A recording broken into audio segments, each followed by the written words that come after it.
आज मैं आपके सामने एक ऐसी कंपनी के बारे में बात करूंगा जिसकी शेयर प्राइस परफॉर्मेंस जो है वो तकरीबन तकरीबन डेड चल रही है। इस कंपनी का नाम है महिंद्रा लॉजिस्टिक्स।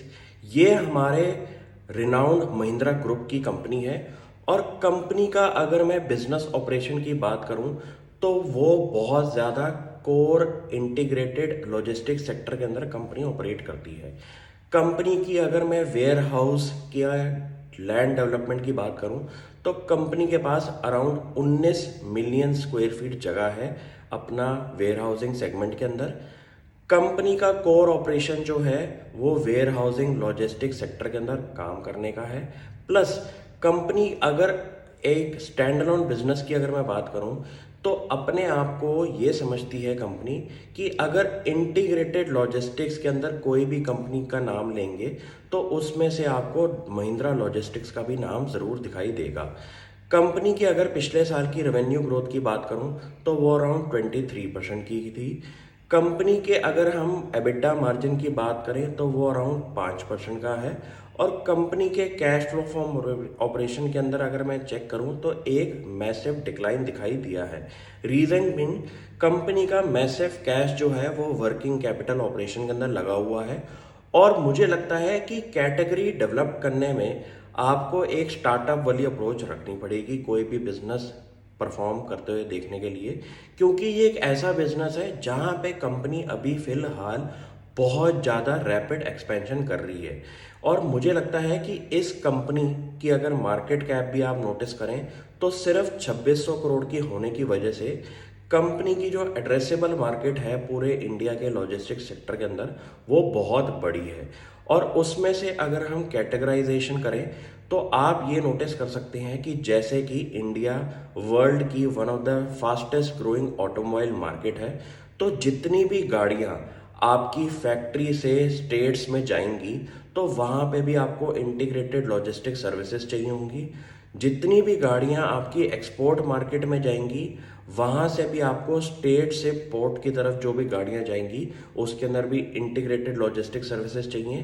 प्लस अगर आप ये बिजनेस के अलावा बाकी बिजनेसेस की बारे में बात करें तो जैसे इंडिया के अंदर ई कॉमर्स का जो बूम चल रहा है उसके अंदर मुझे लगता है कि वेयर हाउसिंग डिमांड भी रिक्वायर्ड रहेगी, तो उसके अंदर भी कंपनी का एक मैसेज एक्सपेंशन प्लान्स है।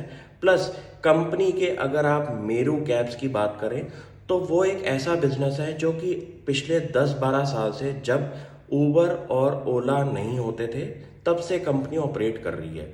और इसके अंदर भी कंपनी के जो एक्सपेंशन प्लान्स हैं वो कॉरपोरेट सेक्टर की तरफ भी है और जितने भी एयरपोर्ट्स हैं वहाँ पे अपनी कैब सर्विसेज एक्सपेंड करने का कंपनी ने अपना विजन दिया है।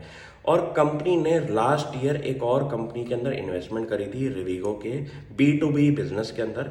तो मुझे लगता है कि कंपनी की जो स्ट्रेंथ स्ट्रेटेजी है वो हमारी इनऑर्गेनिक ग्रोथ की तरफ भी है। प्लस जितने भी कंपनी के एग्जिस्टिंग बिजनेसेस हैं उनको भी रैपिडली ग्रो करने का कंपनी का विजन है। तो ये एक ऐसी कंपनी है कि अगर मैं आज से 5 साल की बेट लूँ इंडिया की स्टॉक मार्केट के अंदर तो मुझे ये पता है कि उसमें से कुछ ऐसे आउटलायर स्टॉक्स भी होने चाहिए जिसके अंदर मार्केट का कोई विजन और स्ट्रेटजी नहीं दिखाई दे रही थी लोगों को आज के प्रेजेंट माहौल के अंदर।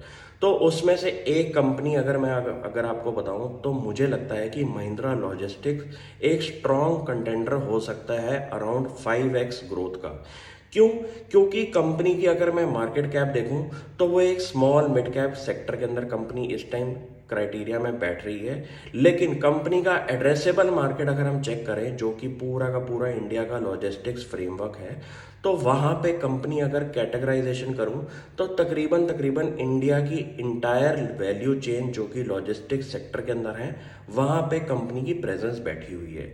तो अगर एड्रेसेबल मार्केट प्लस कंपनी की विजन प्लस कंपनी की प्रमोटर पेडिग्री जो कि महिंद्रा ग्रुप है उसको अगर देख के आप एक कंपनी आइडेंटिफाई करें तो आपको एक ऐसा पोटेंशियल दिखाई दे सकता है जहां पे आपको 5x 10x की ग्रोथ का पोटेंशियल बन सकता है। क्योंकि ये एक ऐसा सेक्टर है जहां पे अभी मैसिव एंट्री होगी ऑर्गेनाइज प्लेयर्स की और मार्केट के अंदर अनऑर्गेनाइज प्लेयर्स की प्रेजेंस जो है वो कम होती हुई दिखाई देगी, क्योंकि डेवलपमेंट स्टेज के अंदर ऐसा ही होता है।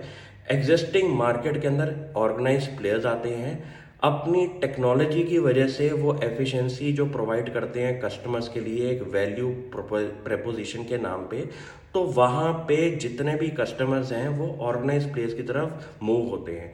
तो यहाँ पे कैटेगरी जो डिफाइन होगी वो महिंद्रा लॉजिस्टिक्स मेरे को लगता है एज अ लीडर इस बिजनेस के अंदर आउट परफॉर्म कर सकती है। ये एक स्ट्रॉन्ग कॉल है हमारे फ्यूचर के अंदर, और आप भी इस कंपनी को नोटिस करें आने वाले टाइम में। Thank you.